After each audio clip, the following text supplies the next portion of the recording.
मनसेमध्ये असलेले आणि आता वंचित बहुजन आघाडीकडून लोकसभेची निवडणूक लढलेले श्री वसंत मोरे यांनी एक फेसबुक पोस्ट केली. त्यांचे कार्यकर्ते आहेत. मी काय बोलतो ते कळतंय ना? हा, एवढ्या जवळनं मला आवाज येतोय ना? हा, हां, एवढ्यात नाही येतोय. ह्याच्या काय म्हणालो मी आता? तिने कविता म्हटली. नाही, मी काय म्हणालो? आवाज येतोय का म्हणून विचारलं. How shocking this is, how shocking this is. Vasant मोरेंचं नाव घेतलं तुम्ही?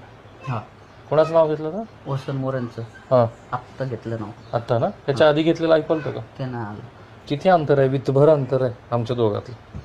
किती वय आहे तुमचं? वय किती? आता 32 चालू आहे. 32? हो. अच्छा, आजोबा तुम्ही यांचे वडील आहेत ना? मी जे म्हटलं त्या मुलीने जी कविता म्हटली ती तुम्हाला ऐकू आली ना? तुमचं वय किती? 60. मी आता काय म्हणालो त्यांना आहे ना? मी हे वसंत मोरे वगैरे मनसे वगैरे म्हणालो ते ऐकू आलं का? आत्ता आला ऐकायला. इतकं भयंकर आहे. आणि मला वसंत मोरेंनी शब्द दिला आहे की ते इथून पुढे अशी मिरवणूक अजिबात काढणार नाहीत. काय झालं की वसंत मोरे यांच्या त्या गणपती विसर्जनाच्या मिरवणुकीमध्ये तुमचं पूर्ण नाव?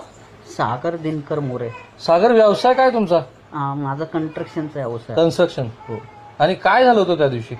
त्या दिवशी मिरवणुकीच्या दिवशी मी 12 वाजता मिरवणूक चालू झाली. रात्री? नाही, दुपारची. हां, आणि मी डीजेच्या समोर नाचत होतो. हां, आणि त्याच्यात मी 4 तास तिथेच होतो माझ्या मिरवणुकीत. आणि त्यावेळेस मला काही जाणवलंच नाही. म्हणजे आवाज वगैरे साऊंडची येत आहे, मला गाण्याचे आवाजच येत नव्हते. म्हटलं नॉर्मल असेल वगैरे. पण जेव्हा मिरवणूक संपली, मी घरी आलो, वडिलांशी संपर्क साधला, बोलण्याचा प्रयत्न केला. वडील बोलत आहेत माझ्याशी, मला काहीच कळणार, काहीच म्हणजे आवाजच लिटरली आवाज येत नव्हता. मग मी आमच्या चुलत्यांच्या घरी गेलो. त्यांनी मला दवाखान्यात वगैरे नेलं, घरच्यांनी सगळ्यांनी. मोदी क्लिनिकला गेलो, तिथनं भारती हॉस्पिटलला ॲडमिट झालो. आणि तिथनं माझे फास्ट पूर्ण टेस्टमेंट चालू केल्या. तात्यांचं त्याच्यात सहकार्य झालं भरपूर. त्याच्यानंतर भरपूर मला त्याच्यानंतर हे एका कानाला 70% फरक पडला. भरपूर म्हणजे दोन्ही कानापैकी 70% एकाच कानाला ऐकू येतं आणि तिथेही खरखर आहे. खरखर येते. आणि हा 95% डॅमेज झाला आहे, नस डॅमेज झालेली आहे. केवढ्यात पडलं हे?